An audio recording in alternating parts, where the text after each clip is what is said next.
good. Ask me some questions. Go ahead. Hi, Evan. Thanks for helping my project. All right. Could you say a little bit about yourself? I'm Evan Blacks. I go to Klein Cain High School.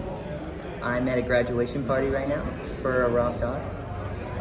I am 18, and I'm going to go to A&M under biomedical sciences. And did you know that NASA's planning to send astronauts back to the moon I again? did as of 5 minutes ago. Would you believe that most of the people I talk to, only about 20% of them know? So you're definitely I was in the one majority. Yeah, I mean, I was in the majority. Yeah, I didn't know. Wow. And you mentioned your dad works at NASA. He does work at NASA, yes. So you would think that would be a good way to find Yeah, I out? should know, shouldn't I? Yeah, I should. Yeah. What do I think about it? What do you think about it? So if we're going to the moon, so I think about it from an economic viability standpoint. So if we're going to the moon, it needs to have a reason. What are we researching? What's the purpose? Are there any new minerals? Are we looking for life? That's pretty much been established. So if we're just sending per kilogram, it's thousands and thousands of dollars to spend just millions. Millions to spend anything up into space. And I'm just thinking, if we're allocating that much money into something where we just said we did it again, I don't understand the purpose per se. But it's not like you can mine. It's not like you can mine materials off the moon because, like I said, it's a lot of money. You could do better just going digging in some dirt on Earth and extracting minerals. You know what I mean?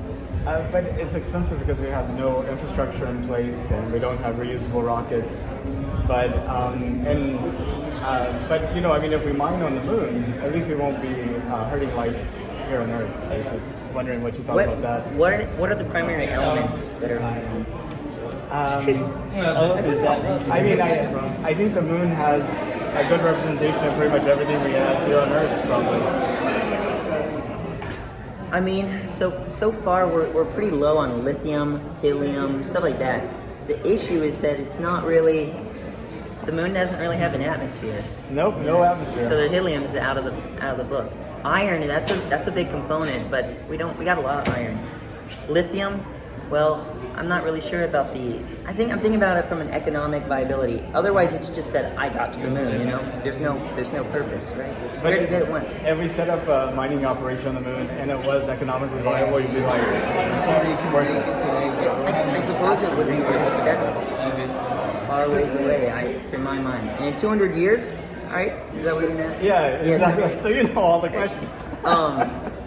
200 years, I picture we're still going to be on planet Earth, and perhaps we're going to be trying to get, I think a better allocation of funds would be getting as far out into the solar system as possible, like Mars, because Mars hasn't really been, and it's actually viable, because there's ice there, tons of iron, and they could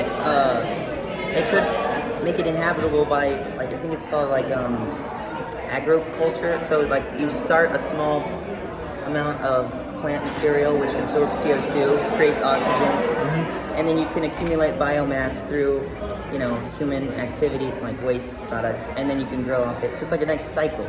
Furthermore, you got a lot of carbon there, CO2 atmosphere to build up plant material and stuff like that. So I think that's more reasonable. You would skip the moon and just go straight to Mars. Skip the moon, go to Mars. I think Mars is more viable because you have an atmosphere, you have some, I don't know, it's just nicer on Mars. If it was safe and affordable, would you take a trip to space? Safe and affordable. If it's safe and affordable and I didn't have to pay for it? Well, it's affordable. It's like... Okay. You would... Where would I go? That's a good question. Where would you want to go? To orbit? To the moon? Would you immigrate to Mars? I think I wouldn't want to live on Mars. It'd be lonely, wouldn't it? I'd probably go just visit Mars, come back. As long as it didn't, take too much of my time. 6 months, maybe. I'd have to travel at ungodly speeds to get there in 6 months and back. Yeah. Yeah. But yeah. Well, thank you, Evan. I really appreciate your time. Yeah, no, thank you.